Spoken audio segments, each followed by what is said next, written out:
Менің есімім Іңкәр. Бүгінгі кешке қош келдіңіздер дегім келеді. Осындай жексенбі күні таңертеңгі ұйқыларыңызды қиып, барлық шаруаларыңызды ысырып қойып, осындай кешке келіп отырған өздеріңізге ду бол шапалақ дегім. Жамал апай, үлкен спонсорым Тәрбие апай. Осы заттар ұнайды, порошоктары, моющее средство, киімдерін бәрін алып жатырмын. Алдында жолдасымның шарттарын орындадым, енді өзімнің шарттарымды орындап жатырмын, шарттарымды алып жатырмын, 50 балл жасадым, осы жолы 100 балл жасадым, общий команда бойынша. Енді Құдай қаласа 100 балл жасайын деп ойлаймын, енді осы каталогқа жаңадан басталған. Қуаныштым енді, ұнайды өзіме. Саламатсыздар. Менің аты жөнім Садирова Изаура Хамзақызы. Мен бұл бизнеске негізі бизнес ашу үшін келдім. Осы бизнестарға жалғастыру үшін маған қатты ұнайды. Бағасы да қалтаға қонымды және заттары да өте жақсы қолданып жүрмін.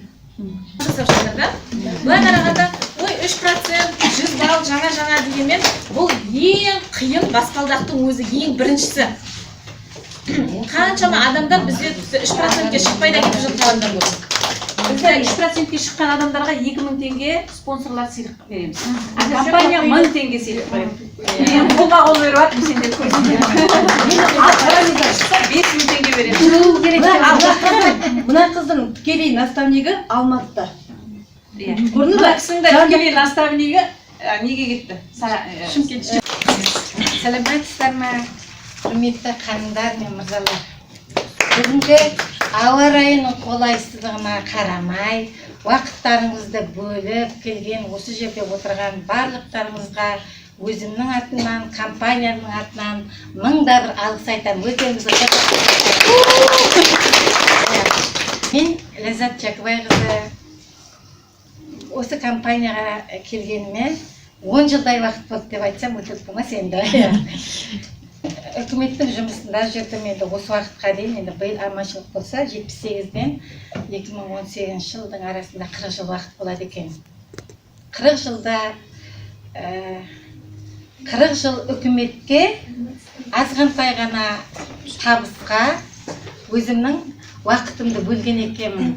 Сөйтіп жүрген күндердің бірінде уақытында осы ауылға Infinim деген компания келіп, соның ішінде заттары ұнады маған, сол заттарды сатып алып жүрдім. Сол кездерде менде бір қыз келіп, осы компанияға апа тіркелсеңіз, тегін аласыңыз, өзіңіздің ішкі бағасын аласыңыз деп мені шақырды. Келдім, келгеннен кейін осы жердегі біздің қазіргі осы уақытта отырғанымыз, ол қыз мені тіркетті, жоқ болып кетті өзі. Содан мен Тәрбия Жұмабаева деген қазір біздің элитный директорымыз бар, мен орталарыңызда отыр, Тәрбия көтеріп қойсаң болады. Осы компанияның енді қандай мүмкіншіліктері бар, қандай жақсы жағы бар, соның бәрін түсіндіріп, уақытының бәрін маған бөліп, жаңағы өзінің артынан ерте білген осы мен Тәрбияға мыңда бір біріншіден рахметімді айтқым келеді. Қазір енді жаңа айтып отырмын ғой, үкіметтің жұмысында биыл 40 жыл болады, табысым жаңа 60 мың теңгеге әрең жетті. Келесі жылы аманшылық болса пенсияға шығам 2019 жылы. Итогында менде не болды? Барлық жаңағы осы біздер Советтер Союзының адамдар былай ойлаймыз да, біз үкіметтен кетсек, аш қаламыз, жалаң аш қаламыз, құримыз, бітеміз деп ойлаймыз. Негізі олай емес екен қыздар. Мен жаңа түсініп жатырмын да, осыны түсіндім енді, түсініп болдым енді толықтай. Қазір енді осы компанияға келіп, қазір поверлік болды. Осы жерде мен үйімдегі заттардың барлығын түгел, осы үйім түгелдей поверлік. Немерем бар, 4 жиенім бар, 4-еуіне киімді осы жерден алам, өзіме де алам, 25-тегі балама да алам, барлық қыздарыма да алам, киімдерін алам. Жаңағы үйге керекті заттарының барлығын Шалыңашы. Шалыма да бір джинсы шалбар алып бергенмін. Бір комплимент. Ол айтты. Қазір жасы енді 60-қа шығайын деп отыр, Ләззат деп. Мына үкіметтің жеңсінен, мына жеңсенің көп айырмашылығы бар екен деп. Қалай екен деп, мен шалбар кимейтін адамым ғой. Сөйтегенімді айтты. Бұл отырып тұрғанда жаңағы бір жерге барып жата кеткен уақытта өте денең ыңғайлы екен деп айтты да маған. Тағы шалбар алып берді. Әлі алып берген жоқпын. Бірін алып берді. Енді ол біздің шалбарларымызды, киімдерімізді көп киеміз ғой.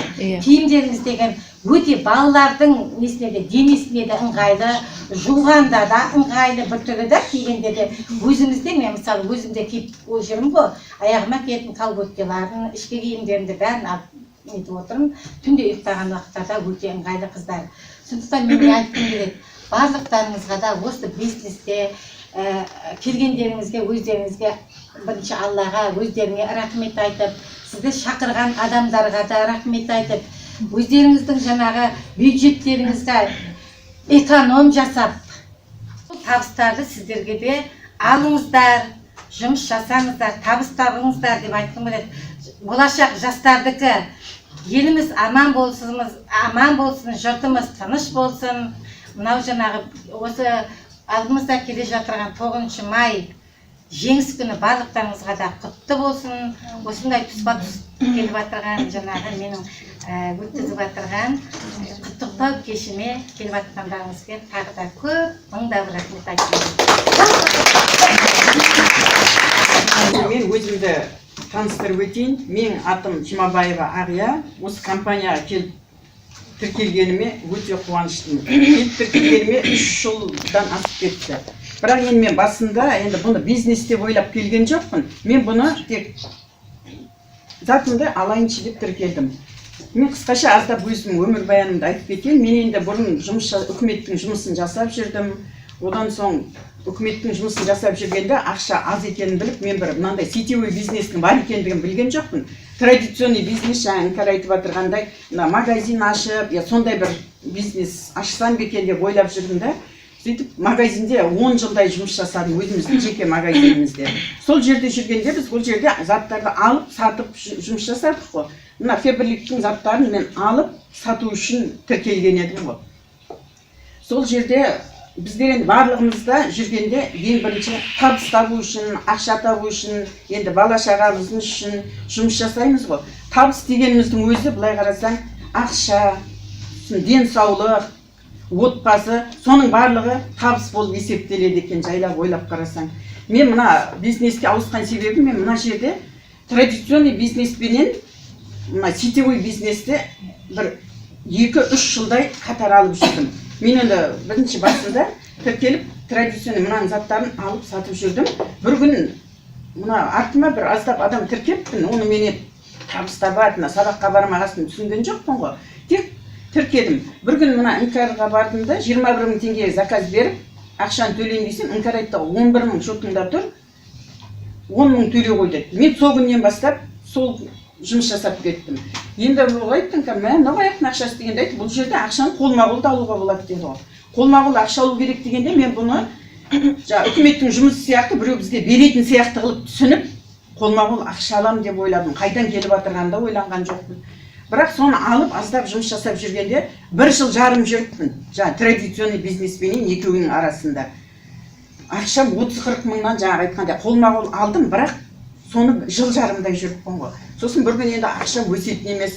Енді офиске арасында сабаққа барам, айтып отырған Жұмабаева Тәрбия ханым, ол уақытта бриллиантовый директор, енді естимін ғой, 1,2 миллион алып жатыр.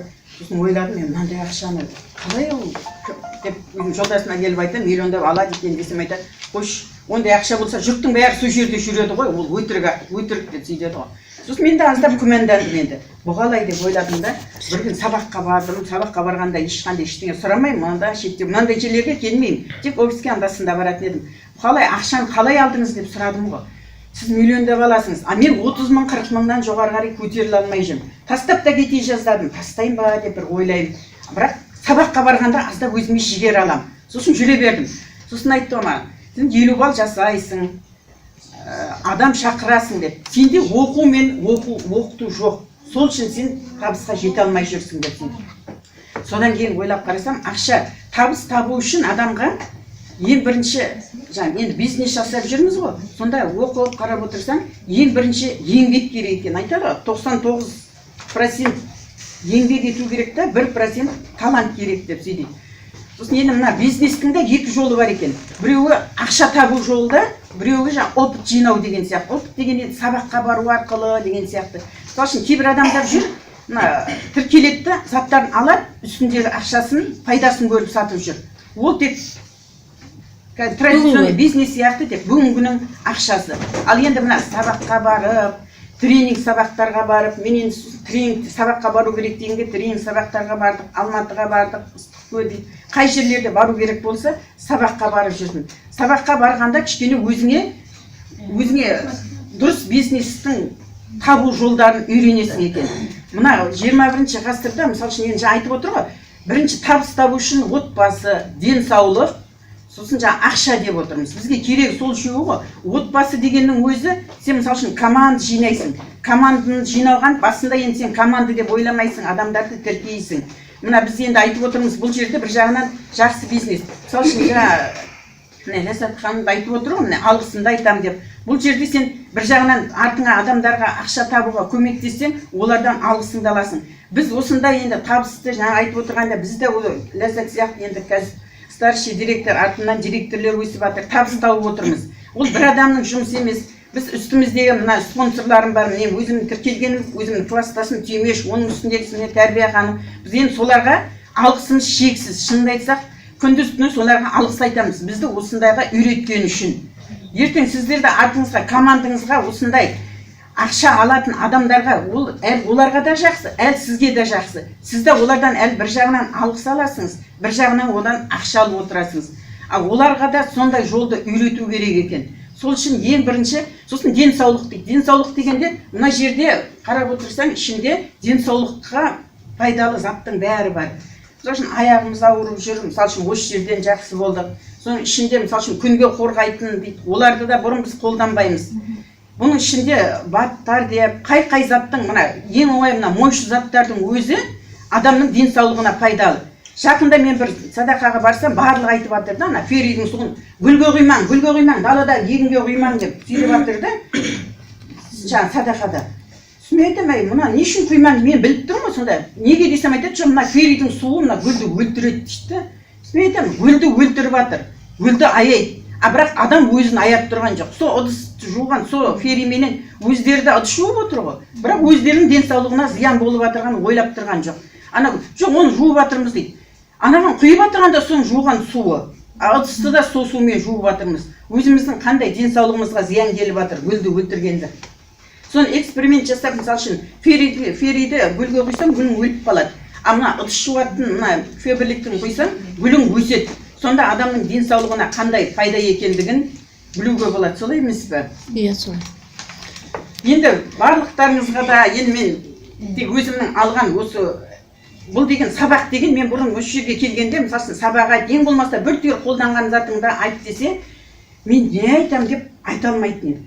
Енді мына жерде мен енді уақытта тығыз шығау деп айта берсең, қазір кешке шейін айтатын әңгіме көп. Шыға береді. Енді осының өзі де адамдарға, мен осындай сабақтарға келгенде әркімнің қалай нәтижеге жеткенін көру арқылы мен кішкене жұмыс жасап кеттім. Осы жерде қыздар көп, мысалы үшін іңкәрлар жап-жас, мысалы үшін қызыл дипломмен отырып, осы жерде табыс тауып отыр. Кейбіреулер көп айлықтарын, жұмыстарын тастап осы жерге табыс тауып отыр. Жұмыс табуға болады екен сияқты. Сол сияқты мен өзімнің қысқаша өмірбаянын екінші адамға кішкене болса да сабақ болсын деп осы жерге келіп отыр едім. Барлықтарыңызға да сәттілік, үлкен өздеріңізге бизнес құрып, табыс тауып, денсаулықтарыңыз болып жүре беріңіз. Рахмет. Бұл жерде жаңа айтып отыр, экономить етуді үйренесіңдер, 20-26% өздерінің семейный бюджеттерінде қалталарында қалады, біреуге бермейсіңдер ғой бір супермаркетке, солай ма? Бұл ең бірінші сендердің табыстарың. Одан кейін жайлап адамдарға айтқан кезде, олардың товар оборотынан сізге ешқайда қаңғып товар әкелудің қажеті жоқ, барлығы осы жерде. Есігіңізге дейін кіргізіп беріп тұр ғой енді товардың барлығы офиске, солай ма? Сонда үйіңізде бала-шағаңыздың жанында отырып, тек информацияны айту арқылы ақша табу. Сонда бұл жерге келген кезде сіздер финансы жағынан грамотность, яғни айтады финансовый грамотность, ақша табудың, ақша жұмсаудың, ақша жинаудың білімін аласыздар бұл жерге келген кезде. Сондықтан мен ойлаймын, осындай кештерге міндетті түрде келу керек. Тартыншақтап болу керек, келу керек, тыңдау керек, есту керек, дұрыстап, информацияны алып, өзіңіздің өміріңізді кішкене болса да өзгертуге тырысуыңыз керек. енді естіп жүргендеріңіз бар шығар, квадрат денежного потока. Бұл Роберт Кийосакидің еңбегі. Бұл кісі жапондық, қазір Америкада тұратын мультимиллионер кісі. Ең бірінші мен қараңыз, квадрант деген төртке бөлініп тұр. Квадранттың мен мына жағын қарайтын болсаңыз, сол жағын работа по найму дейді, яғни работа деген сөз раб деген түбірінен, яғни жаңағы Василенко айтқан сияқты біреуге жұмыс жасау, работа по найму біреуге жұмыс жасау. Бұл жерде сіз неге байланысты? Неге сіз тәуелдісіз? Сіз зарплатаға тәуелдісіз, солай ма? Таңертең 8-ден кешкі сағат 18:00-ге дейін уақытыңызды саласыз. Не үшін? Ақша үшін, солай ғой, зарплата алу үшін, иә? Одан кейін сіздерде қазір бар ма? Жұмыстан шығып кетуі мүмкін. Бар ма сокращение? Қорқыныш? Бар ғой, иә? Қаншама адам тіпті сокращать етіп жатыр, иә? Естіп жатырмыз. Одан кейін мен амалым жоқ, осыны жасауым керек, басқа амал жоқ деп жасайтын адамдар бар. Мысалға, дипломы вообще басқа, бірақ басқа мамандықпен жұмыс жасайды. Соның ішінде көп қой. Тіпті мамандықпен жұмыс жасамайды. Одан кейін зависимость деген, яғни біреуге тәуелділікті айтады. Сіз таңертеңнен кешке дейін, мысалға маған демалыс керек дейтін болсаңыз, артық сізде жоқ. 1 сағат обед, маған 1 сағат обед жетпейді, үйіме барып келу үшін 2 сағат керек десеңіз, бере ма сізге обед? Бермейді. Қатып қалған өзінің уақыты бар. Енді яғни бұл жерде тағы да возраст деп айтып тұр. Бұл жерде возраст деп отырғаны, мысалға жаңа айтып отырғандай, 40-45-ке келген адамды уже ойланып алады жұмысқа. Алғысы келмейді. Бәрі жерге кім керек? Жастары керек. Соның ішінде баласы жоқ болса, вообще қуанады. Баласы бар адамдар болса, 2 күннің бірінде больничный дейді. Жолатқысы келмейді баласы бар адамдар. Солай ғой? Тумайтын адам керек, тумайды. Иә. Әзір тумайтын адам керек те, жұмыс жасайтын адамдар жастар керек. Енді қараңыз, бұл жерде айтады, крысиный бег дейді, таңертең жұмысқа, жұмыстан үйге тек қана жаңағы бір жүгіріс. Таңертеңнен кешке дейін жұмыс, үй. Міне дәл солай тек уақыт өтеді.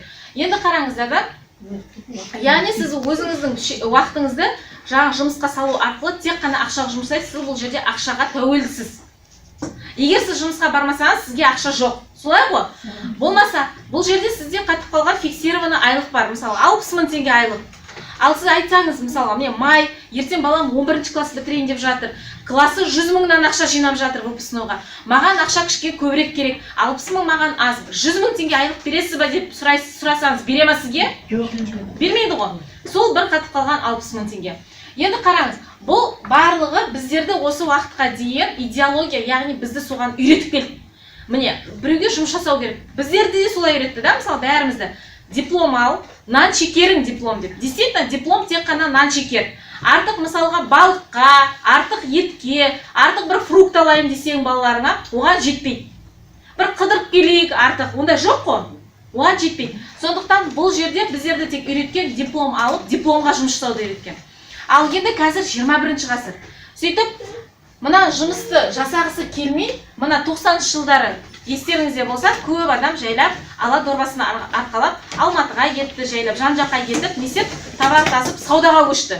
Есіңізде ма сондай кез? Саудаға көшті. Яғни бұны малы бизнес дейді, сам себе дейді. Яғни адам өз-өзіне жұмыс жасау. Бұл жерде ерекшелігі, бұл жерде 24 сағат адамның өзінде. Мысалға, айтайық, Сары базарда бутигі бар. Ол бутикті аша ма, ашпай ма, онымен администратордың шаруасы жоқ. Солай ғой? Ашсаң ақшаң бар, ашпасаң ақша жоқ, сауда жоқ қой енді сол күні. Мысалға, мына жерден қазір стоматология ашсаңыз, иә? Бүгін ашсаңыз, сізге клиент келеді, сіз емдейсіз, ақша табасыз. Егер сіз бүгін жабық тұрсаңыз, сізге стоматологияға емделуші келмейді, сізде ақша болмайды. Солай ғой? Вдруг ауырып қалдыңды шеш. Иә, вдруг ауырып қалдыңыз. Содан кейін бұл жерде 24 сағат өзіңіз болғанмен, бұл жерде жалғыз бір адам. Жалғыз бір адам. Бір адамның ақшасымен, бір адамның күшімен, бір адамның энергиясымен, бір адамның уақытымен бітетін нәрсе бұл жерде. Жалғыз бір адамдікі. Енді 21-ші ғасыр келді. Жаңа адамдар жаңа табыс іздей бастаған кезде, бұл жерде, мына жерде бизнес деген квадрант. Уже біз квадранттың оң жағына көштік. Бизнес деген квадрант, Б квадранты дейміз. Бұл жерге кез келген адам келе алады. Егер де ода идея болса, әлі ешкім ойлап таппаған идея бар ма? Менде жоқ. Бар ма идея? Менде жоқ. Мысалы, қазір элементарный зубочисткамен туалеттің бумагаға дейін жап қойды ғой енді. Сотка күнінде ауысып жатыр модель. Үлгермей жатырмыз да, сотка ауыстыруға да үлгермейміз. Сондықтан бұл жерде егер сізде идея болса, онда сіз үлкен бизнестің иесі бола аласыз. Екінші, егер сізде көп ақша болса, даже сізде идея болған күннің өзінде оны жүзеге асыру үшін де үлкен ақша керек, яғни капитал керек, иә. Үшінші, бұл бизнеске келудің жолы, қыздар, Роман Василенконың айтып отырғаны, бұл MLM. MLM сетевой бизнес, мультилевел маркетинг деген, яғни сетевой бизнес. Бұл үшінші жолы. Көрдіңіз ба? Егер сізде идея болмаса, егер сізде ақша болмаса, бірақ бәріміз не? Өз-өзімізге жұмыс жасап, өзімізде бір жеке бизнес болса екен деп тілейміз, солай ма? Соның бірден бір жолы, бірден бір сол тығырықтан шығатын жол айтады ғой, бұл MLM бизнес, сетевой бизнес. Бұл сетевой бизнеске, мына жерде жұмыс жасап жүрген адамдар келе алады. Иә? Қосымша жасап. Мына жерде өзінің жаңа традиционный бизнесі, яғни ақ япа бар ғой, магазині бар. Мысалы, менде серебряный директор бар, 2 бутигін бәрін жауып, қазір бізбен бірге бизнес жасайды серебряный директор компанияда. Ешқайда қазір заттасымай жүріп. Үшінші, мысалы, мен сияқты үйде бүпемен отырған келіншектер келе алады, студенттер келе алады. Үлкен кісілер, мысалы, мына жер Жібек апа отыр, пенсионерлер келе алады. Яғни ешқандай жас, жыныс, диплом, стаж ештеңе сұрамайды, дініңізге, ұлтыңызға ештеңеге қарамайды. Сіз келіп MLM бизнеске, сетевой бизнеске мен табысты болайын деп едім, өмірімді өзгертейін деп едім, мына бизнес квадрантқа келуге үлкен мүмкіншілік бар. Бұл жерде жаңа айтып отырғандай, бұл сетевой бизнестің артықшылығы командный жұмыс, командамен. Бұл жерде жаңа бір адам емес, мына жерде көп адаммен бітетін шаруа бұл, көп. Айтады ғой, көппен көтерген жүк жеңіл деп. Көп адамның уақытымен, көп адамның күшімен, көп адамның энергиясымен, көп адамның ақшасымен, яғни ауызбіршілікпен командамен бітетін шаруа. Бұл жерде помогая другим, ты поможешь себе дейді. Бұл жерде ондай жоқ. Мен өзім жасасам, мен өзім шығам, мен өзім шығып алсам, директорге дейтін нәрсе жоқ. Директорге де жаңа элементарно бірінші баспалдаққа 3%-ке шыққанда да адамдар командамен шығып отыр. Қарағандыда адамдар деп, солай ғой? Сондықтан да жетістікке жететін болсаңыз, бұл жерде тек қана командамен жұмыс жасайсыз. Командаға өзіңіздің қалаған адамдарыңызды шақырасыз. Қалаған адамдар, сіз кіммен жұмыс жасағыңыз келеді, сондай адамдарды шақырып, үлкен бизнес жасауға. Және 4-ші квадрат бұл инвестиция дейді, яғни инвестор деген квадрат. Біздер көп естиміз, иә? Мысалы, Италиядан келіп жатыр инвесторлар, Америкадан келіп жатыр, Қытайдан келіп жатыр қазір көп, иә? Инвесторлар келіп, мысалға, бір жерге келеді, біздің мұнайға ақшаны салады дейік, иә? Біздің мұнайға ақшаны салады, миллионды салады, бірақ миллиардтап алып кетіп жатыр. Иә, тапқан табысының пайдасын аз-мазын біздің өзіміздің жұмысшыларға береді, бірақ басым көпшілік пайдасын өзінің еліне алып кетіп жатыр. Солай ма? Яғни бұлар инвесторлар дейді. Қытайлар келіп өздері жер қазатқан, мұнай қазатқан ештеңесі жоқ қой? Жоқ қой? Бәрін өзіміздің қазақ істеп жатқан, иә? Сондықтан, егер де сіз, мысалы қазір біздің елбасымыз да соны айтып жатыр, иә? Қазір даму керек. Өзіміздің Қазақстаннан инвесторлар шығу керек. Біздің қазақтар мына R квадрантында жүре берсе 40 жыл жұмыс жасап, қашан инвестор болады, қыздар? Болмайды ғой. Тіпті ондайды армандаудың да қажеті жоқ. Инвесторға тек қана бизнес квадранттан ғана келеді. Мына жерден ғана келеді. Мына өз-өзіне жұмыс жасайтын, мына жерде R квадрантында жүрген, таңертеңнен кешке жұмыста жүрген адамдар, біреуге жұмыс жасап жүрген адамдар, мына инвестор квадрантына келе алмайды ешқашанда. Сондықтан да бұл жерге келгеннен кейін мен инвестор деген, яғни ақшасы уже ақша жасайды. Бұл жерде өзі жүрмейді, уже ақшаны жасайды. Мына жерде біздер адамдар өздері жүреді, ақшаның артынан өздері жүреді. А мына жерде наоборот ақшаны салады, ақша өз-өзінен айналып, ақшаны көбейтеді. Сондықтан да егер сіз болашақта инвестор боламын, болашақта балаларыма жақсы білім беремін, өмірімді жақсартамын, айтады ғой, материалдық тұрғыдан өзімді духовно өсірем, жылына бір кемінде 2 рет шетелге шығам, қыдырам, демалам дейтін болсаңыздар, онда мен сіздерге айтам, осы бизнес квадрантқа келу керек. Бизнес квадранттағы MLM, яғни сетевой компаниялар өте көп, қыздар. Жаңа сетевой компанияның ішінде біздер неге именно Фаберлик таңдап отырық? Оны жаңа сөзіміздің басында айтып кеттік. Фаберлик компаниясында тіркелу тегін, солай ма? Иә. Керегіңізді арзан бағасына аласыздар. Ассортимент өте үлкен, қыздар. Компания таңдаған кезде өте мұқият таңдау керек. Содан кейін ең маңыздысы Қазақстанда заңды түрде жұмыс жасайтын компания. Түсініңіз ба? Мысалы, көп компаниялар айтады, ешқандай ИП ашпайсың, офистен барасың, қолма-қол ақша аласың дейді. Ол компаниялар, қыздар, заңды емес. Сонда біздер тапқан ақшамызды жасырып, налог төлемейтін болсақ, біздің Қазақстан қашан өркендейді? Салықтан қашатын болса, мысалы жұмыс жасайтын адамдар 10% подоходный налог төлеп отқан жоқсыздар ма? Тапқан таяғыңызға. Солай емес па жұмыста? Дәл сол сияқты, егер де жеке кәсіпкер бизнеспен айналысатын болсаңыз, салық төлеуден қашпай, наоборот, ИП-ңізді ашып, кәдімгі прозрачный бизнесті көрсетіп, жұмысыңыз жасауыңыз керек. Ондай компаниялар санаулы ғана. 4-5 қана компания Қазақстанда заңды түрде жұмыс жасайды, қалған компаниялар заңды емес. Сондықтан да барлықтарыңызға мен осы бизнес квадрантқа біздермен бірге MLM сетевой бизнесті Фабеликпен бірге құрып, болашақта үлкен инвестор болып, еліміздің ары қарай көркеюіне атсалысайық дегім келеді. Ал барлықтарыңызға көп-көп рахмет. Жаңа айтты, Іңкәр, менің аты-жөнім Айтжанова Амангүл, осы компанияда старший директормын. Мен де кезінде жаңағы осында жаңа айтқан бонус материалдарын алдым. Қазір балам 3-ке толады. Бизнесті бастағанда кішкентай еметін баламен бастадым. 6-7 айлық баламен. Және де бизнесті жүріп тағы бір пепе әкеліп, енді Құдайға шүкір Алланың берген 5 баласы бар. Енді қараңыз қыздар, көп адам табыс керек көп адамға да. Мен баяғыда 2 қызым кішкентай кезінде армандайтынмын, ертең мен табыс тауым керек. Мен күйеуімнің табысына қарап отырмауым керек. Ертең мен келешекте балдарымды оқытуым керек, жағдайын мен қазір кішкентай кезінде жасауым керек деп ойлайтынмын.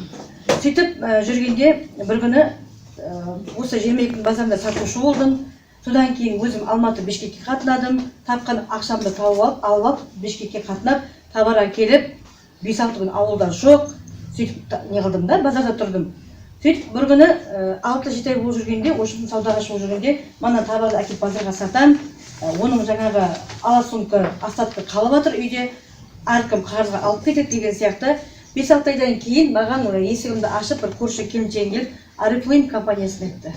Жаңағы айтқанда, жаңағы айтты ғой, Іңкәр деген квадрантты түсіндірді маған да. Сол квадрантты түсіндіргенде, мен оказывается деген дұрыс емес жерде жүр екенмін, дұрыс таңдау таңдамаған екенмін деп, сразу Арифлейм компаниясына ауысып кеттім, саудамды қойып.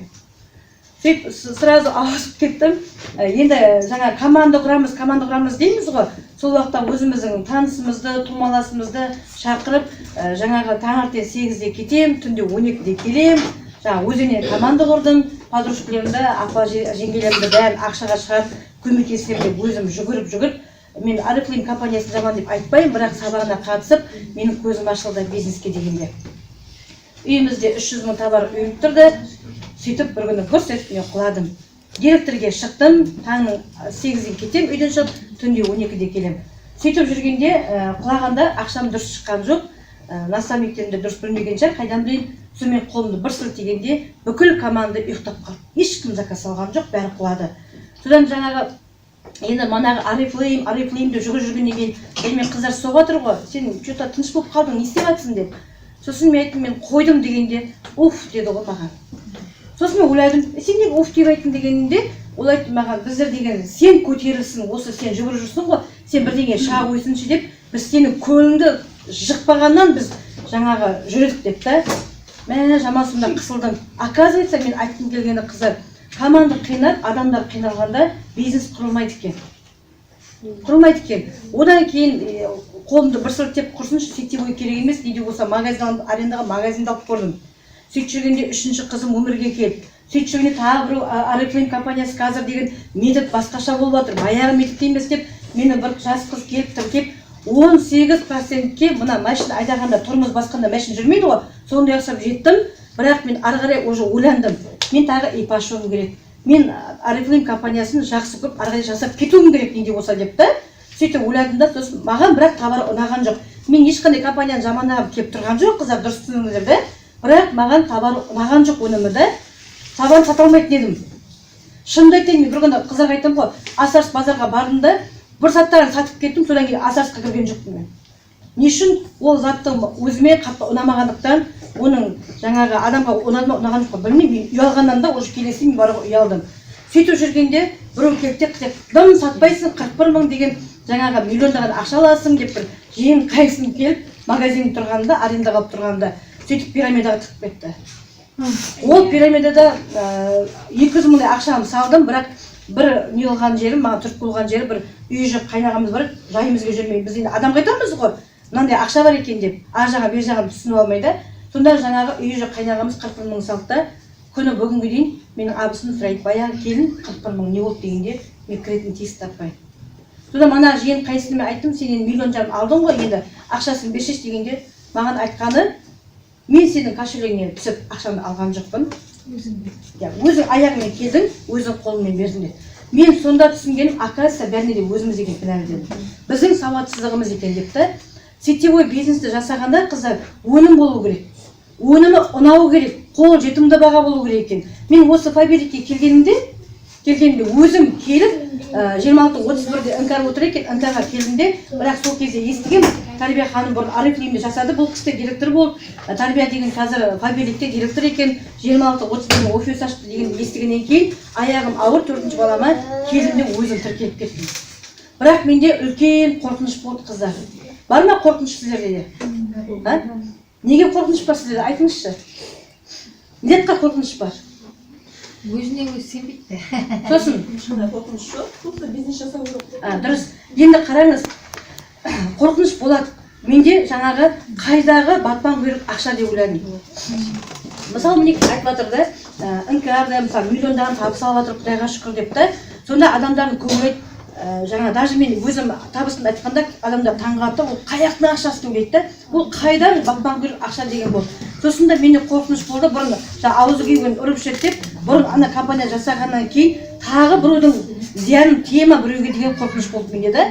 Сөйтіп жүргенде 1 жылға жақын жүрдім, бөпемді өмірге әкелдім, уже 5-6 ай болды, ақша қатты қажет болды. Кімге ақша қатты қажет, қыздар, қолыңыздарыңызды көтеріңізші. Бәрі да. Онда қыздар, именно фабрик компаниясында көзіңізге прямо повязканы жауып байлап алып та, именно осы компания жасауға болады, мен оған сізге гарантия бере аламын. Себебі осы бизнесті бастағаннан кейін менде қорқыныш болды, бірақ қорқынышты жеңу үшін қадам жасау керек екен. Сол қорқыныш өмірге қорқып жүргенше лучше қадам жасап алға қарай жүру керек екен, мен соны түсіндім да. Бейімде полный негатив болды. Себебі баяғы бар ғой, анаған кірдік, мынаған кірдік деген сияқты. Қазіргі таңда әйтеуір Құдайға шүкір бәрі өтті. Фабриканы құрсыншы, офисын құрсыншы дейтін қыздарым жаңа айтып отыр ғой, директор болып отыр осы компанияда, қазір табысымды 21 күн сайын алып отырмын. Енді менің айтқым келгені, қазір нарық заманына байланысты компания көп өте шығатқан, бізге де келіп жатыр, пирамидада келіп жатыр, басқа компания мынау деген күшті екен, адамдардың қателігі көп ойлайды. Бүгін компания новыйдан шықты ма, значит, ол жерде басында кім тұрады? Мен тұрамын деп ойлайды.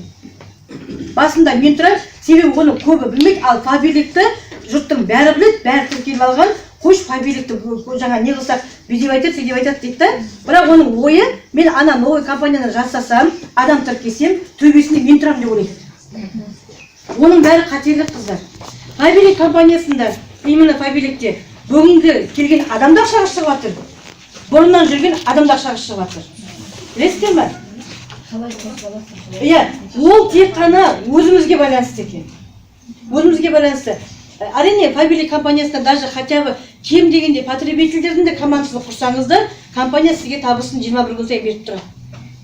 Бұл деген керемет компания. Мен ойлаймын, негізі осы жерде көптеген жаңа адамдардың армандарымыз бар ғой, армандарымыз орындалуына барлығымыздың осы жақсы бір табыс алғымыз келетінімізге қарсы, сол үшін Алла тағала бізді осы жерге әкеліп отыр деп ойлаймын да. Мен сонда армандайтын едім, бір дұрыс наставнигім болса екен деп. Біздердің табысқа шығуымызға не байланысты? Компания байланысты. Компанияға байланысты, өніміне байланысты, өзімізге байланысты және наставникке де байланысты қыздар. Менің наставнигім Жұмабаева Тарбия ханым маған өмірінде заказ ал деген жоқ, бірақ хабарласып, жағдайымды сұрап, офиске жиналысқа шақыратын. Түсіндіңдер ме? Адамдарға заказ деп айтып әуре болмай-ақ қойыңдар. Сабаққа шақырыңдар, ақша табатын жолын көрсетіңдер. Өмірлеріңізді өзгерткіңіз келетін болса, соны айтыңдар адамдарға да. Мысалы, біз өзім баяғыда осы 4-5 жыл болып қалып, осы бизнесте жүргеніме, бірақ нақты жасап жатқан арасында бөпкелі болдым, үйде отырдым, баламен отырдым деген сияқты ғой. Одан кейін де тағы бір шаруа болды деген сияқты. Бірақ жалпы адамдарға айтқанда заказ автоматты түрде болады. Продукцияны, өнімнің кереметтілігін айтып, адамдарға табыс жолын айту керек.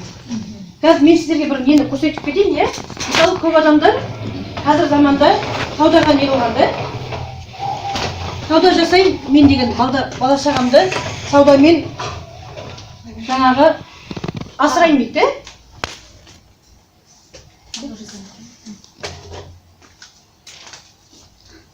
Мысалы, мынау традиционный бизнес. Мынау сетевой бизнес.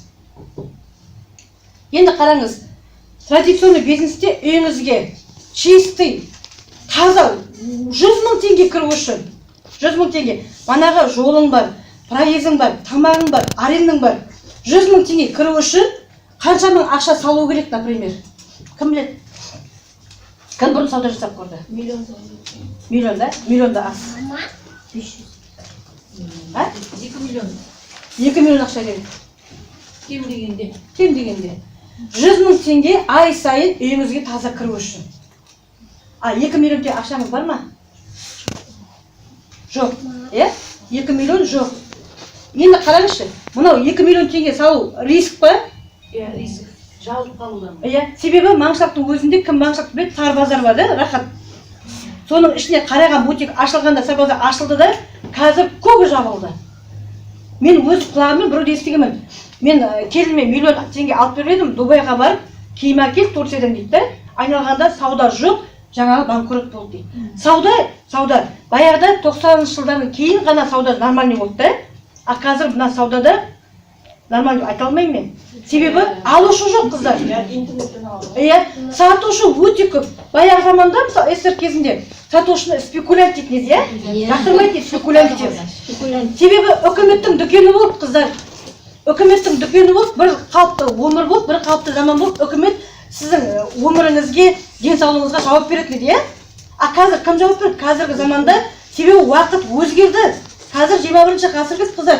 Қазір заманда әркім өзінің материалдық жағдайына, денсаулығына, бүкіл бала шағасына өзіміз жауап беретін уақыт келді. Бірақ почему-то адамдар әлі жаңа телевидениеге шығып, менің анауым жоқ, мен мынауым жоқ деп үкіметке қолын жайып отыр. Қараңыздар. Үлкен риск. Еще мына жерде қараңызшы. Үлкен ақша саласыңыз. Міне қараңыз. Үлкен ақша ма? Еще риск те. Еще сіз қанша уақыт саласыңыз? Үлкен уақыт саласыңыз. Манағы сіз 2 миллион салып алып, магазинге өнімді әкеліп отырмайсыз ғой үйде. Айтпайсыз ғой.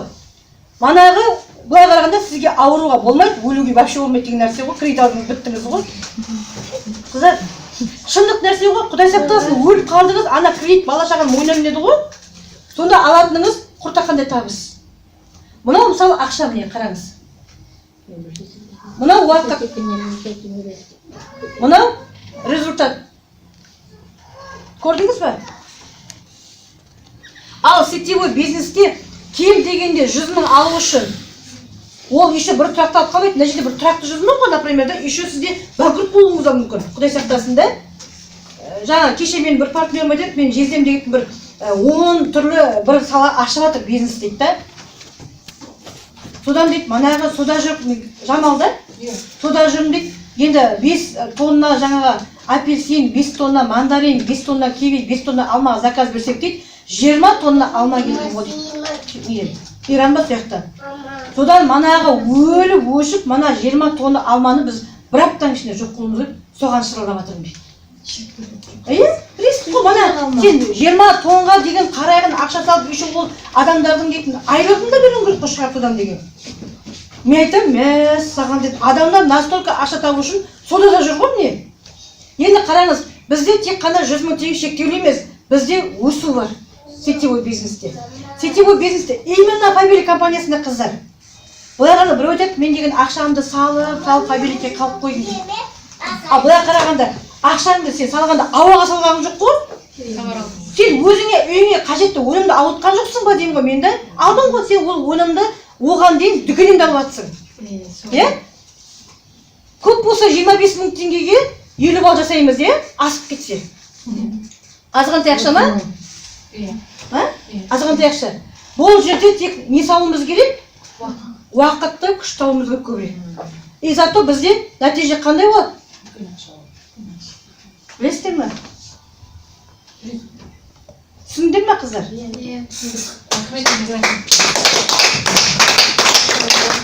Қандай болу керек өзімізде. Қазіргі заманда мынадан пайда жоқ. Жаңа айттым ғой, алушы көп, алушы жоқ, сатушы көп. Қараңыз, Например, мен бұрын порошогымды, киімімді базардан алып, бала шағама базардан киіндіріп, порошок, сабынымды дүкеннен алатын болсам, бір дүкен, базар бір клиенттен айырылды. Дұрыс па? Ал қаншама адам осы жерден мобильдіктің затын алып жатыр мына жерде. Түсіндіңіз ғой? Рахмет, таңдау өзіңізде қыздар. Сол үшін қазірден бастап шешім қабылдап, жаңа айтты ғой, мен кем дегенде бриллиант боламын деп айтыңдар. Ой, жаңағы бәрі әкелетін ой. Біздер деген келгенде, осы бизнеске келгенде мен өзім баламен отырдым үйде, 100 мың теңге түгіл, 1 теңге тапқан жоқпын. Үйде отырған анамын ғой, бір 150 мың теңге ақша мен үшін үлкен ақша болды. Осыдан 4 жыл бұрын 150 мың теңге ақшаға жетсем тек болды, рақат, бәрі не. Оказывается, бизнеске келгенде дейді, сен нуждан үшін жасама дейді, арман үшін жаса дейді. Сонда мана қалаған ақшаңызға жетесіздер қыздар. Барыңызға сәттілік, үлкен Енді біздер жазда осындай 3000 балдық адамдар көп болсын деп керемет акция бастайын деп жатырмыз. Мінекей экранға назар аударыңыздар. 100 балл, жаңа 3, 6, 9, 12, 15, 19, 23% кеміне шыққанда Фабили компаниясынан алатын табысы және қосымша спонсордың беретін акциясы. Одан кейін, егер 3000 балды 8 каталог үзбей жасайтын болса, наставниктің атынан Турцияға путевка алуға қыздар. Кім барғысы келеді Турцияға?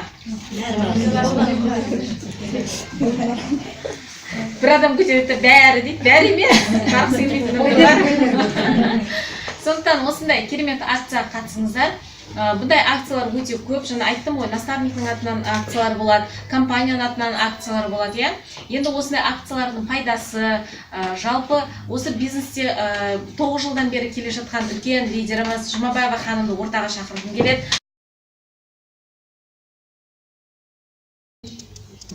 Яғни осындай акцияларды орындау арқылы компаниямен бірге бірнеше рет шетелге шығып келген, мінекей суреттерден көруге болады. Но мне бізде Грузия ғой, иә. Сочи, Сочида, Баку. Ну да Бакуда мне. Но Москва, командамен бірге тұр. Ләстапа сіздер тұрсыз мен жерде. Үлкен командамен бар. Но не ғой? Доминиканская республика, мне былтыр барып келген. Америкаға шығып тұр. Америкаға барып жүрміз. Москвада 20 жылды былтырғы ұлттық киіммен, қазақтың киімін апарып киіп шығардым. Жердің астында ресторан бар. Пещерада. Пещераның ішінде үлкен ресторан. Соның есігінен алдым. Но Словения, не ғой, Венеция. Венецияда. Бүкіл Қазақстандық. Бүкіл Қазақстанның командасы бар. Келін баламмен бардым, жазып едім. 2 рет бардым мен Венецияға. Жоқ, мына жерде осы қазір осы суреттер жалпы бұдан да басқа қыдырған жерлер өте көп. Жалпы сізге мағлұмат болсын деп кішкене жіберіп тұрмын. Енді сөз кезегі өзіңізде. Рахмет. Мен енді Жұмабаева Фабили компаниясында 9 жылдан бері бизнес жасаймын. 3 июльден маған 9 жыл болады екен. Жалпы 28 жыл мектепте мұғалім болдым. Манағы айтылып жатқан мен өмірімнің көбісі енді мектепте өтті. Мектепке өкпем жоқ, нан шекерімді беріп тұрды, 5 баламды тәрбиелеуге көмектесті. Ол кезде мен былай басқа бизнеске баруға ешқандай жағдайым болған жоқ, себебі мен жолдасым ерте өмірден өтіп кетті да, мен ер балалар болып, балалар бұзылып кетеді деп үйден шыққан жоқпын. Мектепке барам, үйге келіп киім тігем кешке қарай, әйтеуір тапқан табысыммен осы балаларды аш қылмасам болды деп, сөйтіп балаларымды өсірдім. Бірақ ақша балалар өскенде керек болады екен қыздар. Соны түсіндім. Мен деген 47 жасқа келгенде осы келінімді алдым. Іңкәрді, сол кезде кредит алдым. 50 мың теңге айлықтың жартысын кредитке апарып береді дедім. Сосын мен уже қосымша табыссыз дедім. Себебі бәрі бала өсіп тұр, бәрі оқу керек, бәріне киім керек. Бұрынғыдай бірінікін бірі кимейді, көп тамақ жейді уже, білесіңдер ғой енді. Сол кезде маған басқа жұмыс керек болды. Мен енді бизнесті білмей, мен деген алып мектептерге, тағы мектептерге бардым. Сонда бір мектептен 3 мың теңге, екінші мектептен 6 мың теңге, 7 мың теңге, сол кезде бар болған мен 60 мың теңге алғанмын. 60 мың ол кезде біраз ақша, бірақ жетпейді. Кредитім бар. Сөйтіп жүргенде біреулер айтты, сетевой бизнес деген жұмыс бар. Сол жерде ақша бар. Сонымен не керек, мен сетевой бизнес деген жұмысқа барып, Арифлейм компаниясына бардым. Арифлейм компаниясына точно 1 жыл жасадым. 6 айда директор болдым, 6 айда мен $1000 премиумды алдым. Бірақ маған, мана Амангүл айтып кетті ғой, товар маған жоқ. Себебі мен гимназия мектебінде мұғалім болдым. Товарды мектепке апарсам, мұғалімдер вообще мен сенбейді. Луи Арифлейм ба деп теріс бұрып кетеді. Сол кезде мен ойлаймын, неге товарды мен сенбейді? Мен деген офиске барып сабаққа қатысам, үнемі сабаққа қатысам, қалмаймын, вообще сабақтан қалмаймын. Сол сабақта біздерге компанияны мақтайды ғой. Мә, күшті, кәдімгі мақтаған уақытта товар алып бастайсың. А мектепке келгенде, сенің товарыңды ешкім алмаған кезде, кәдімгі ренжіп қаласың. Неге олай? Сол кезде менде мынандай ой болды. Сетевой бизнестің товары өтпейтін товар шығар. Адамдардың соңынан қуып жүріп сататын шығармыз деген ойладым. Бірақ точно 1 жыл дегенде бізге осы Infinum деген компания келді. Как раз келінім, бала шағаменен теңіздің жағасында отырғанда Infinum компаниясын маған біреу предлагать етті біздерге. Сол кезде ол кісі айтты. Мен де Арифлеймде жасағанмын, апа деді. Бірақ деді, мына жердің товары басқаша.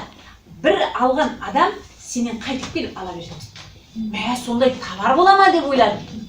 Действительно, мен сол күннен бастап компанияға семьямызбен кірдік. Бірінші баламды кіргіздім, сосын келінімді кіргіздім, сосын өзім кірдім. Бәрін астынан көтерейін деп жүрмін ғой енді. Сөйтіп бізде ой болады да, астынан көтерсек, ана директор болып кетеді. Действительно, 1 айдың ішінде біздер 4 директор, келесі айда 8 директор шықтық. Көрдіңіздер ме? Неге олай тез шықтық? Себебі біздің Арифлеймнен алған обучение, сабағымыз бар еді. Үнемі біз қатысатын болдық. Мысалы, сіздер бүгін сабаққа келіп отырсыңдар, жолдастарда, іштеріңнен 1 адам оянып директор болса бізге жеткілікті. Бәрібірдей болмайды. Адамдар кетсе кете берсін, оған біз қиналмаймыз. Адам көп. Сол кезде маған сөйлеп айтты. Именно мен болу керек деп. Осындай залда отырасың ғой. Іштеріңнен 1 адам өсіп шықса болады. 1 адам бриллиант болса болады. Мен алдыма мақсат қойдым, мен бриллиант болуым керек деп. Может, мен келінімді қойған шығар, абылақ балам қоймаған шығар, білмеймін. Қазіргі таңда келінім бриллиантовый директор, мен бриллиантовый директор. Себебі осы уақытқа дейін үзбей барлық уақытымыз, күшіміз, білімімізді жасатып салдық қой. Бірақ соның көптеген рахатын көрдім. Міне, шетелге шығып жатырмын. Қанша, мен деген 20-дан астам мемлекетте болдым.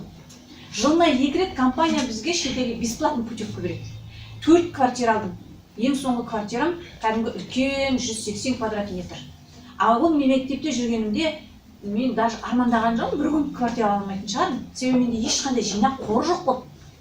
Мектепте, мысалы, мұғалім болсаңдар, может, кішкентайдан жинайтын шығарсыңыз, оның жазда отпускіде уже жоқ болып кетеді. 2 ай демалыста боламыз, 2 айда бізге ақша түспейді ешқандай. Мен жаздың күнде жұмыс жасап жүрдім мектепке, кетпеймін. Отпускіге кетсе де кетпеймін. Себебі маған ақша керек балаларымды асырау үшін. Ал қазір компанияда мен қазір бір жаққа кетем, қыдыруға, самолетпен ұшып кетем. 1 апта, 2 апта, даже мен 1 ай болып келем, алдымда ақша тұрады қыздар. Бакуде былтыр почти 1 айдай қыдырып келдім да, Әзербайжанды араладым, еще Нақталанға барып демалдым. 20 күн почти 1 айда келдім, алдымда ақша тұр. Тағы да сол сияқты көптеген Өзбекстанда болдым, мысалы демалып келдім. Жаңа биыл Доминикан Республикасы, Америкаға барып демалдық мысалда, соның барлығында біздің алдымызда ақша тұрды. Себебі ол ақшаны біз қалай бастадық? Қыздар, жаңа керемет жақсы акция ұйымдастырып жатырмыз деп жатырмыз да? Мен компанияға келгенде ең бірінші акция бриллиантовый сақина болатын. Мен қазір мен тағып тұрмын. Осыдан 9 жыл бұрын бизнесті бастағанда компания айтты, сіздер деп каждый каталог сайын арттарыңнан 2 адам тіркеп, өздерің балдарыңды, мысалы 50 бал дейді ғой, соны орындап, ол адамдарға да орындатуларын береді. Сөйтіп, 1 жылға біздерге акция жариялады. Соны мен орындап шықтым. Сонда маған компания бриллиантовый сақина сыйлады. Бұл менің ең бірінші алғашқы 50 жасымда алған таққан бриллиант сақина. Оған дейін мен бриллиант деген нәрсені көрмеппін да. Сонда маған бұл сақинаны компания сыйлады. Сөйтіп, акция деген не нәрсе екенін түсіндім. Алғашқы премиямды алдым 200 000 теңге компаниядан. Қазір ол премия 270 000 болды. Мен, балам, келінім, үшеуміз 200 000-нан 300 000 теңге, 600 000 теңге премия алдық. Ол премияға мен 2 контейнер сатып алдым. Ал сол уақытқа дейін мен контейнердің екенін білмеппін. Контейнер деген вагон екен, ішінде зат тұратын. Біреулер айтты, мен деген екі ана ақша жоқ болып кетеді, не істеуге болады дегенде, контейнер сатып алып қойсайшы, пайдасы тиер деді. Сол контейнерден қазір менің балдарым үлкен магазинге ауысты. Жаңа құттай контейнердің ішіне запчасть салып қойды кішкентай, содан үлкендеу магазин ашты. Енді қазір өздерінің частный магазин. Көрдіңіздер ма? Қалай болғанмен-де акцияның үлкен пайдасы бар. Сондықтан оны компания ұйымдастырады. Компания каждый жыл сайын жаңа акциялар ұйымдастырады. Директор болу үшін, бірдегі шетелге бару үшін, сол сияқты біздер спонсорларда жақсы акциялар ұйымдастырып жатырмыз. Қазір мысалы біздер компаниямен қосылып, мысалы 3%-ке шыққан адамда, 6%-ке шыққан адамға, міне, жекелей өзіміздің ақшамызды ұсынып отырмыз. Кім директорлықты ашады 100 000 теңге ақша. Директорлы жабады 8 каталогтан кейін Турцияға путевка өзіміздің қалтамызда. Және компания 270 000 теңге премия ақша береді. Бұның барлығы мүмкін, және біздер алып жүрген ақшаларымыз. Бриллиантовый директор болғанда 1 300 000 теңге мен премия алдым, а қазіргі бриллианттар почти 2 миллион теңге премия алды. Қандай керемет. Түсінбегенімше, мына жерде Феберлик 1000 теңге спонсор береді деп, сонда қалсына 3000 теңге аламыз ба, 3%? Иә, жаңа міне Жұлдыз айтсын. Не алдың? Қалай алдың? Айта ғой. 3%-ке шықты ғой Жұлдыз. 3%-де менде 1044 теңге түсті. Мен счетыға 116% жаптым да. Ана Тәрбие апай 2000 теңге берді. Жаңа көздеріңше бердім ғой. Көрдіңдер ма? Сонда Счет аштыңыз ба? Жоқ, счет ашқан жоқ. Пока счет ашылмайды. Пока счет ашпаймыз. 15%-ке дейін ақша товарменен беріліп тұрады. 15%-ке шығып 60 000 теңге ақша шыққан кезде уже үкіметке налог компания налог төлейсіңдер, және өздеріңе пенсионный ашылады. Мысалы, бір адам, мысалы, астымызға адам тіркемей, өзіміз 100 бонус балын жинаса, 3%-ға көтеріп аласың. Оны тек енді сен бір рет іздейсің, а одан артыққа мына артық балдарға көтеріп алмайсың қызым. Жалғыз өзің істей алмайсың. Обязательно адам шақырады. Ол туралы әңгіменің бәрін манадан бері айтып кетті. Адамның пайдасы, неге шақырамыз? Мен қазір сіздерге акцияның пайдасын айтайын деп тұрмын. Мынаны орындайын деп жүргенде талай шыңға шығасыңдар. Мен өзім сөйттім. Бриллиант деп сақин аламын деп жүргенде қалай старший директор болғанымды білмей қалдым. Не то что директор, старший директор болдым. Келесі шетелдің акциясын орындайын деп жүргенде, Словенияға барам деп жүргенде, уже салатой директор болдым. Сонда каждый акция маған біріншіден шетелге баруға, керемет жақсы пайдалы заттар алуға, және табыс алуға көмегін тигізіп отыр. Көрдіңіздер ме? Акцияның пайдасы қандай? Бұл акцияны жасау керек. Бұл акцияны жасау сіздерге үлкен мотивация. Мотивация, жігер береді сіздерге. Көріп тұрсыңдар ғой. Міне, келесіде Жұлдыз міне жерге шықса, мен ол кісіге тағы ақшалай қолына ұстатамын. Директорге бірден шықса, мына ақшалардың бәрін қосып, 300 000 тағы қосып беремін. Егер сен мыналардан аттап кетіп бірден директорге шықсаң, соған жұмыстан көрдіңіздер ме? Бізде бір айдың ішінде директорге шықтық. Бір айдың ішінде бірден айлық аласың. Сонда бұл мүмкіндік бәрімізге, осы отырған бәрімізге қатысты болатын нәрсе, қыздар. Мен өзім 28 жыл мұғалім болдым, дипломыма өкпем жоқ. Келінімнің қызыл дипломы сандықта жатыр. Себебі мен келінім жұмысқа бар, енді тұра ғой дегенде 30 000 теңге айлық. Эколог. 30 000 теңге айлық ештеңеге де жетпейді қазіргі таңда. Және ол керемет жақсы білімін салады, керемет жақсы жастық шағын күшін салады. Еще ол уақытын салу керек. Сонда алатын 30 000. Неге мен оған жұмысқа тұрма дедім? Себебі мен сетевой бизнесте үнемі сабақтарға қатысу арқылы манағы квадрат денежный потокі бар ғой, соған көп қатысып, кітабын оқып, уже түсініп қалдым. Сөйтіп мен Фаберлик компаниясына келгеннен кейін 2 айдан кейін жұмыстан шығып кеттім. Міне, 9 жылдан бері мен жұмыста жоқпын. 9 жылдан бері таза бүкіл уақытымды, күшімді, білімімді осы бизнеске салып келе жатырмын, жолдастар. Бүкіл акцияны орындауға тырысамын. Мен акцияны орындамай қалмаймын. Компания қандай акция айтады, бәрін орындайды. Мысалы, соның пайдасынан команда өсіреміз. Сондықтан компанияның жасап жатқан акциясына да біздің жасап жатқан акциямызға қатысып тырысып қараңдар. Біздер жаңа акция ұйымдастырайын деп жатырмыз. Мана нені? Директорский не бар ғой? Ол саған жесімдік бермеді ма? Қазір мен мынандай акция ұйымдастырайын деп жатырмын. Енді оған басқа директорлар да қатысады деп айтамын. Егер өзіңіз 50 балл жасап, өзіңізден кейін 3 адамға бірінші шартты орындатсаңыз, жаңа адамға, мен сіздерге подушка, сидушка, компанияның мынандай позолочный сақинасы, сковородка, қазіргі шығып жатыр, білесіңдер ғой сковородка, сосын чайник, тағы да сол сияқты керемет новинка товарлар. Солардан лотерея ойнатам. Без проигрышный дейді. Ұтпайтын адам қалмайды қыздар. Бәрін де тұтасыңдар. Тек өзгешелік товарда болады. Мен өзімнің командама осындай акция ұйымдастырайын деп жатырмын. Директорлар да бәрі өздерінің командаларына ұйымдастырады. Иә. Қалай дедіңіз апа, өзі 50 балл жасайды, сосын неше адам? 3 адам тіркеп, үшеуіне бірінші шартты орындатады. Дым қиын емес. Уже менің Жұмағұл апам 2 адам тіркеп тастады. Көрдіңіздер ғой, жеңіл, ондай қатты қиын емес. Және соны жасай отырып, манағы ақшаны да ала бересіңдер. Бәрі бір-біріне байланысты. Байланысып жатыр бір. Әрі компаниядан да аласыңдар, менен де аласыңдар, ол үлкен мүмкіндік. Енді жетістікке жету үшін көптеген адамдар кедергі барлығын айтып отырады. Менде мынандай бар, менде мынандай бар деп. Мысалы, біреулер айтады, менің жағдайым жоқ дейді. Менің балам бар, менің уақытым жоқ, менің жағдайым жоқ дейді. Кейбір жетістікке жетіп жүрген адамдардың бірнеше баласы бар. Мысалы, Іңкәрдің 3 баласы бар, Амангүлдің 5 баласы бар, емшекте баласымен жасап Амангүл жетістікке жетті ғой қыздар. Ал ол меніңше ойлаймын, адамдардың өзінің ішінен ойлап тауып отырған, өзіне өзі қойып отырған кедергісі. Кейбір адамдар бар, ешқандай баласы да жоқ, күйеуі да кедергі жасамайды, енесі да жоқ, атасы да жоқ, өзі жалғыз өзіне өзі қожа.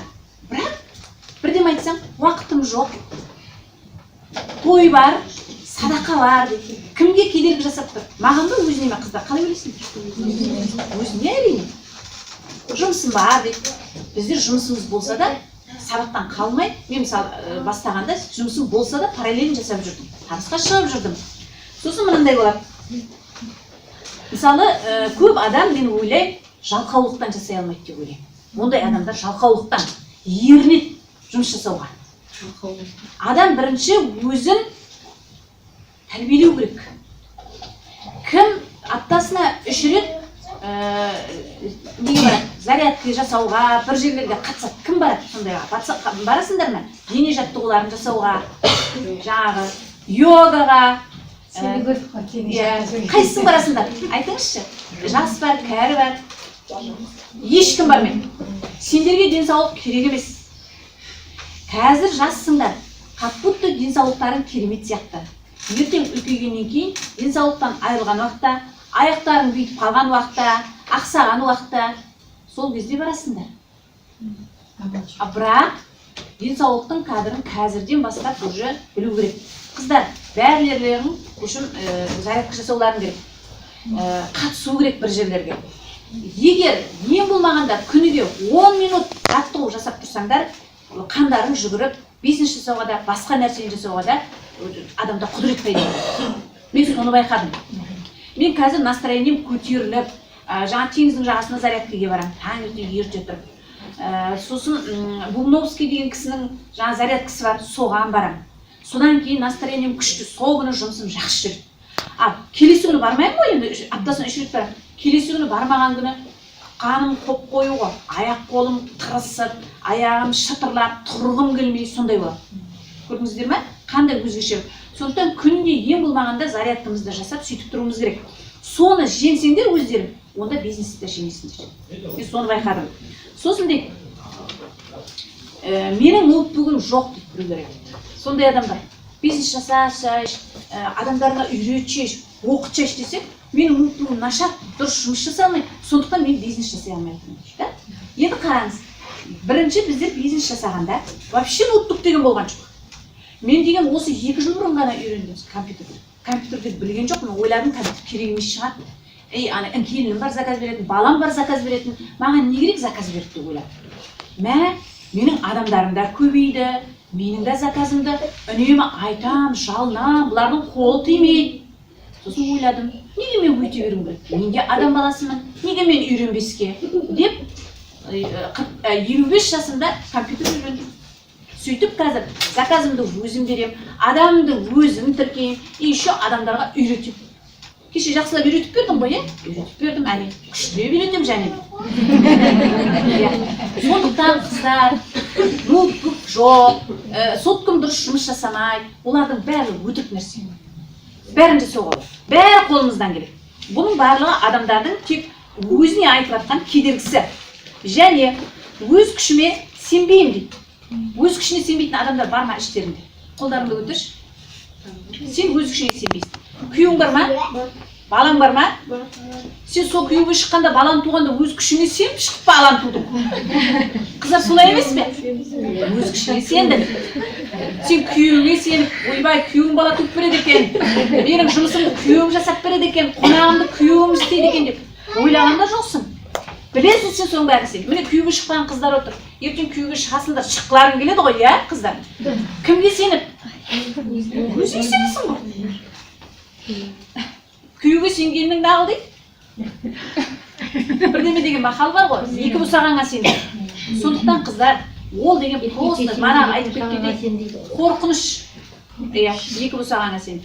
Амангүл айтып кетті, қорқыныш, просто қорқыныш. Ол қорқыныш 3 жылға дейін сейілмейді. Мен өзімнің басымнан өтті, как будто компания жабылып қалатын сияқты, товар таусылып қалатын сияқты, өтірік бизнес сияқты. Себебі кедергі жасайтын жан-жағымызда адам көп. Үйдегілер айтады, қой дәм болсын, пәленше жасай алмаған, түгенше жасай алмаған, сен де жасай алмайсың деп айтады ғой. Соның барлығы сенің ішіңе кіріп кетеді да, ол қорқыныш сенен 3 жылдан кейін ақша тапқанда 3 жылдан кейін ғана кетеді. Мына кім Ләззат апаларың көпке дейін сенбей жүрді. Сенбегендіктен ол жұмыстан кеткен жоқ. 4 жұмыс жасап жүрді ғой. Итогында бәрін қысқартып, қазір бір жұмысы бар, еще бизнесте офис ашып алып отыр.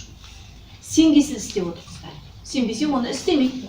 Амангүл деген күйеуін жұмыстан шығарып отыр. Сенгендіктен шығарып алып отыр. Көрдіңіз бе? Ол өзіне сенді.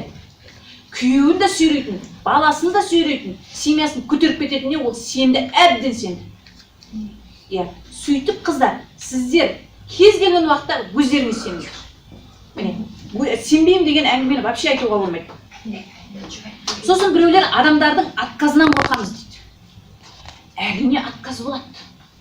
Мысалы, күйеуге шығатын қыз, жігіт сөз айтса, отказ бере ме, бірден жалп ете түсе ме? Отказ бересіңдер ғой қыздар, да? Бересіңдер бәрімізді. Қой деп майыстық. Ол соңынан қалмайды, нетеді, етеді, бүйтеді, содан кейін барып ойланасыңдар. Бұл бизнесте дәл сондай. Бүкіл адам саған ол пәленше маған айтты екен.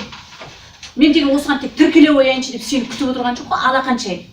Олардың да үйінде кедергі бар. Сондықтан отказ береді, ол болады. Ол адамды давить ету үшін сен ең бірінші өзің жайлап ана кісіге айта беруің керек. Мына Ләззат апаларың баяғы жасамай қалатын еді. Мен соңынан қалған жоқпын. Ләззат, бұл жерде ақша бар. Болашақтың ақшасын аласың. Ертең пенсияға шыққанда осы жерден табыс тауып отырасың деп. Үнемі айта берем Ләззатқа. Үнемі айта берем. Соның арқасында 9 жыл бойы Ләззат менің қасымда. Амангүлге де солай. Амангүл бір келеді, бір кетеді, ойбай бала туып жатырмын дейді. Екінші баламды бүйтіп жатырмын. Үнемі сылтау айтып жүр. Қыздарым ұрсып жатыр, күйеуім ұрсып жатыр. А мен ол кісіге болашақтың ақшасы осы жерде. Бар бұл жерде табыс. Мен алып жатырмын, менің балаларым алып жатыр деп үнемі ескертіп, айтып, сүйрелеудің арқасында. Міне, 5 жылдан бері осы компанияда қыздар. Еще біреулерге ақыл айтып жатыр, жаңа сіздерге ақыл айтып жатыр, иә? Сондықтан кез келген адам көбірек айтқанды қажет етеді. Бір рет отказ берді екен деп қорқып қалмаңдар. Ол отказ сендерге болашақтың практикасы сабағы. Иә. Үкіметтің жұмысында да болады ондай кедергілер. Біздің ішімізде де болады, әр уақытта кедергілер болады. Келесі уақыт жетпейді дейді. Действительно уақыт жетпейді. 24 сағат бәрімізге бірдей берілген. Менің 25 сағат, маған 30 сағат берілген емес, бәрімізге бірдей берілген. Сондықтан 24 сағатты біздер пландаймыз. Таңертең істейміз, кешкен істейміз. Қазір мына Инстаграммен жұмыс басталды. Мен де үйрендім. сотовый телефон менен адамдарды чакырам. Инстаграмдан 5 аккаунт ашып койдум. Соған үнемі видеолар жіберіп отырамын, не істеп жатырмын, не қойып жатырмын. Олармен мен сообщение жазып сөйлесіп жатырмын. Соны жастар үйреніп алыңдар. Болашақтарың ол тек қана Фаберликке де байланысты емес, вообще керек. Даже Назарбаевтың өзі айтып жатыр. Қазақстан біздер қазір артта қалып қойдық. Міне компьютердің заманы келді. Біздер де игеруіміз керек деп жатыр. Дұрыс па менің айтып отырған? Қазір жаңа 10 түрлі бағдарлама ұсынып отыр Назарбаев. Соның біреуі именно міне компьютермен жұмыс жасап үйренуіміз керек бәріміз. Иә. Сондықтан жолдастар, біздің Фаберлик компаниясы да жаңа даму үстінде, жаңа технологияны игеруіміз керек. Ешқандай кедергі жоқ. Кедергі біздің ішімізде. Компания товарды төгіп тұр төбемізде. 7000-нан астам товарды кәдімгі жіберіп жатыр. Новый товарларды жіберіп жатыр.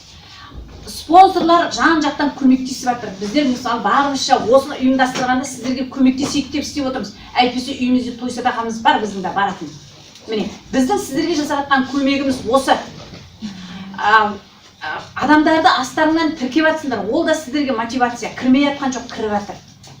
Сіздердің өздерінің іштеріңіздегі мотивация жігер сол мықты болу керек. Неге керек бұл? Ақша балаларыңызды тәрбиелеу үшін, болашақта машина алу үшін, квартира алу үшін, шетелге қыдыру үшін, балаларыңызды шетелге оқыту үшін ақша керек пе? Керек. Сол үшін керек бизнес. Ал үкіметтің жұмысында жасасаңдар, манағы кішкентай айлықпенен ілдалла пісімімен деп өмір сүресіңдер. Мен өзім оның барлығын басымнан өткізген адаммын. Сондықтан Фаберлик компаниясы бірден-бір мүмкіндік келіп тұрған. Осы мүмкіндіктен айырылып қалсаңдар, онда білмеймін. Компания көп қыздар. Неше түрлі компания бар. Бірақ соның ішінде Фаберлик компаниясы көбіне қарағанда жеңіл әрі ыңғайлы. 3000 балмен директор болады деген ешқандай компанияда жоқ. Декрет беріледі деген компанияда жоқ. Көп компанияда бала тума дейді. Менің жұмысымды жасай бер, бала тумаңдар дейді. Мен өзім Арифлеймен соны көргенмін. Қыздарға күйеуге шықпа дейді, кәрі қыз деп қояды ғой. Жоқ, шайтан, шығармайды. Мен өзім спонсорым, Айжан деген менің оқушым болды. Өзді кәрі қыз, қасындағы қыздардың бәрін кәрі қыз қойған ғой. Ойбай, сен нені орында, мынаны орында деп сөйдеп. Ал біздер келіндерге айтамыз, туыңдар, мен жерден декрет аласыңдар, үйде отырғандар қайта жақсы, компьютермен үйде жұмыс жасаймыз. Сондай мүмкіндік бар. Қыздар, тыңдағандарыңызға көп рахмет. Жаңа акция басталды. Сол жаңа акцияға қатысыңдар.